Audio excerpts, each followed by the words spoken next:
मंगल कामना के साथ आप सबों का हार्दिक आभार। कार्यक्रम की अध्यक्षता कर रही इस विद्यालय की प्राचार्य डॉक्टर आभा सिंह एवं मनसा सिंह, डॉक्टर गांधी जी राय, जो संविधान के विशेषज्ञ भी हैं और पॉलिटिकल साइंस के अच्छे शिक्षक के रूप में उनकी ख्याति है, और सभी मंचासीन और उपस्थित शिक्षक बंधुओं और हमारे प्यारे छात्र छात्राओं, आप सभी इस विद्यालय में, महाविद्यालय में पढ़ करके मुझे उम्मीद है कि विद्यालय की व्यवस्था में देखा हूँ आज से 25-30 साल पहले। आज मुझे बड़ी खुशी हो रही है कि इस व्यवस्था को बनाने में प्राचार्य महोदया ने जितना योगदान और त्याग किया होगा शायद कोई कर पाएगा।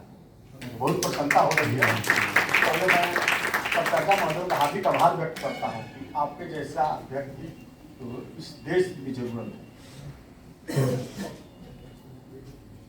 मन संचालिका महोदया ने कहा कि आपको इस टॉपिक पर बोलना है, तो इनका भी बात ठीक है, इसको जो विचार है, लेकिन हमारा एक ही कार्यक्रम है न्याय सबके लिए। थीम यही है, क्योंकि जिला विधिक सेवा प्राधिकार का थीम है कि आप सब तो कैसे, बहुत लोग न्यायालय से डरते हैं, कोर्ट में जाते हैं, इस तरह की प्रक्रिया इतना है, लंबी है, ये है, वो है, बहुत सारे मिथ्या दूरी विचार आपके मन में आया होगा कि न्यायालय के नाम सुनते काला कोर्ट देखते हैं लोग डर जाते हैं, वहाँ जाने के बाद, फंस जाने के बाद निकलना मुश्किल हो जाता है। लोग कहते हैं कि हमारे पूर्वजों ने, गार्जियन ने कहा कि आप न्यायालय से दूर रहो, थाने से दूर रहो, लेकिन कब तक रहिएगा।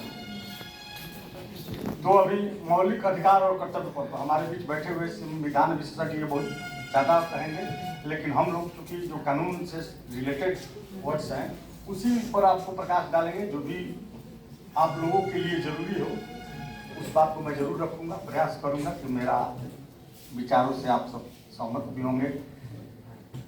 जैसा कि आपने सुना कि मौलिक अधिकार 6 है, मैडम ने कहा संविधान में, ठीक बात है, पहले 7 था, अब 6 हो गया, और मौलिक कर्तव्य पहले 10 और बाद में जोड़ दिया गया 14 में, राइट टू एजुकेशन 11 हो गया। तो हम सबको जानना होगा, खास करके बच्चों को जानना होगा कि अधिकार कम है और कर्तव्य ज़्यादा है, काम ज़्यादा करना है, अधिकार कम है।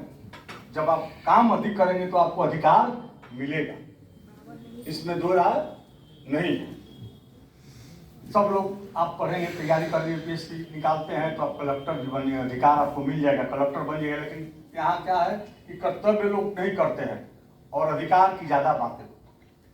बच्चे पढ़ने क्या लिए आते हैं, उनको हो सकता है बहुत सारी समस्या से गुजरते होंगे, लेकिन वे बहुत जल्दी उत्तेजित हो जाते हैं, क्योंकि उनको समझ नहीं है कि हमारी उत्तेजना हमारे करियर को, हमारे कैरेक्टर को, हमारे फ्यूचर को कहाँ ले जाएगी। इसके लिए उन्हें जरूरत है कानून की जानकारी होना। जहाँ तक राइट टू एजुकेशन की बात है तो 6 से 14 साल के बच्चों के लिए निःशुल्क एजुकेशन की बात कही गई है। ठीक है, आप कॉलेज में आ गए तो आपके लिए निःशुल्क नहीं है, लेकिन समय समय पर सरकार द्वारा कुछ अधिसूचनाएं, कुछ संविधान, कुछ नियम बना करके, जिसमें लड़कियों के लिए पीजी तक के लिए कुछ वेलफेयर के लिए फंड क्रिएट किया गया, उनको फीस भी माफ किया गया कि लड़कियां पीजी पर। लेकिन बच्चों के लिए ऐसा नहीं है, प्रयास में सरकार है उसको भी करे, क्योंकि बच्चों ड्रॉप आउट हो जाते हैं और स्कूल के बाद कॉलेज में नहीं पढ़ते हैं। कुछ लोग प्राइमरी पढ़ते हैं, मिडिल पढ़ते हैं, हाई स्कूल आते हैं। मैंने जो ड्रॉप आउट की समस्या है, ये गवर्नमेंट की चिंता के विषय है, आपकी चिंता के विषय नहीं है।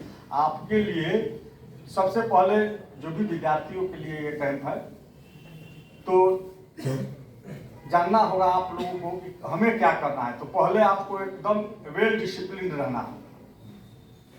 ये विद्यालय परिसर, विद्यालय की संपत्ति आपकी संपत्ति है, और इसको आप कैसे सुरक्षित तोड़ फोड़ करते हैं, जिसमें पुलिस द्वारा आपको नाम दे दिया जाता है, आपका लाइफ समाप्त हो जाता है। आप किसके लिए, पहले आपको दिमाग में रखना होगा कि हम किस लिए यहाँ आए हुए हैं। तो आना आपका एजुकेशन, शिक्षा प्राप्त करने के लिए। शिक्षा में आपके लिए जो टीचर्स हैं, जो गुरु आपके हैं, वो आपको बताते हैं, उनके अनुसार से। हो सकता है कि कुछ बातें आप लोगों को समझ में नहीं आती हो, तो उनके लिए आप डायरेक्ट प्रिंसिपल से मिलेंगे। जो भी आपकी समस्या हो उसको लिखित में आप चलें, कानून को अपने हाथ में लेने का कभी प्रयास नहीं करें, क्योंकि जब ही आप कानून को अपने हाथ में लेते हैं तो आप अपराधी की श्रेणी में आ जाते हैं। जब सजा हो जाएगी कोर्ट से तो आप फिर कहे कि ये नहीं रहिएगा, तोड़ फोड़ कीजिएगा तो अराजक माने एक्ट, गुंडा एक्ट आप पर लग जाएगा, तो आप फिर कहाँ जाइएगा? फिर आपका जीवन जो होगा नरकमय हो जाएगा। ये सुविधाएं जो माता पिता द्वारा आपको मिला है ये नहीं मिलेगी। संविधान दिवस पर आज 26 नवंबर को, क्योंकि आप लोग जानते हैं, मैडम ने भी बताया, बात कहेंगे तो उस समय उस पर हमको जाने की जरूरत नहीं है, क्योंकि आपके महाविद्यालय में मुझे लगता है कि सारी बातों को चर्चा किया जाता होगा।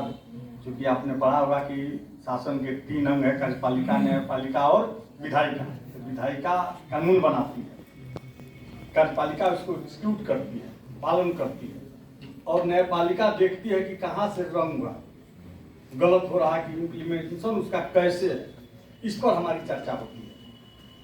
क्योंकि न्यायालय में वही आता है कि आप 2 पक्ष होते हैं, कहते हैं कि गलत किया गया है, कहता है कि नहीं हम सही हैं, तो उस पर साक्ष्य तो प्रक्रिया है, तो प्रक्रिया के लिए अब रहा कि जिला विधिक सेवा प्राधिकार के बारे में आप लोग जानिए।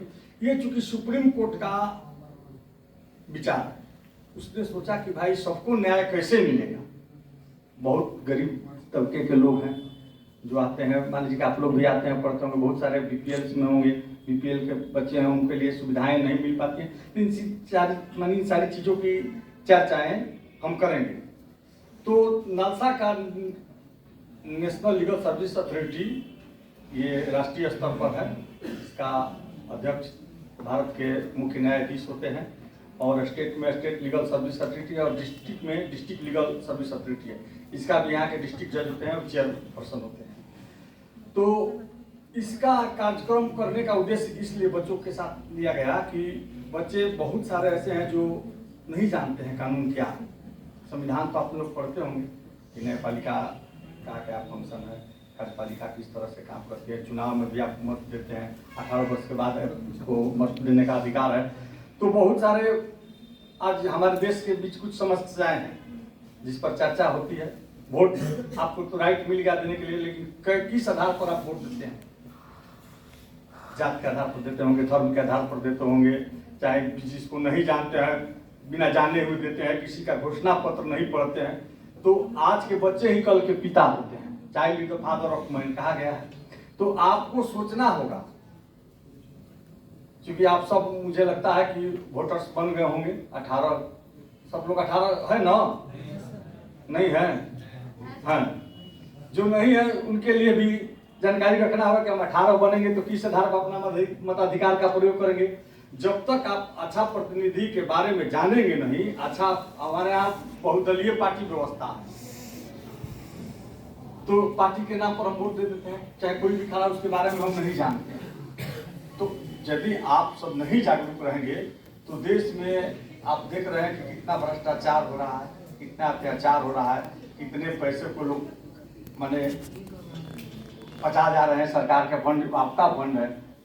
तो ये सब बातें आपको वोटिंग के समय करना होगा। अब विद्यालय में आप आ रहे हैं, महाविद्यालय में आप आ रहे हैं, तो यहाँ सबसे आपको जो भी समस्या आती है तो सबसे पहले आपकी ड्यूटी बनती है, कर्तव्य होता है कि आप प्रिंसिपल से उस बात को लिखित करेंगे, मैडम आप पर विचार करें, क्योंकि मैडम की नियुक्ति आप ही के लिए है। मैडम आपके वेल विशर है, आप इनको अपने शत्रु के रूप में नहीं देखेंगे। कभी कभी ऐसा होता है, बच्चे आक्रोशित होता है कि मैडम क्यों नहीं किया। इनकी भी कुछ समस्याएं हैं, इनकी भी कुछ जिम्मेवारियां हैं, वो आपके प्रति है।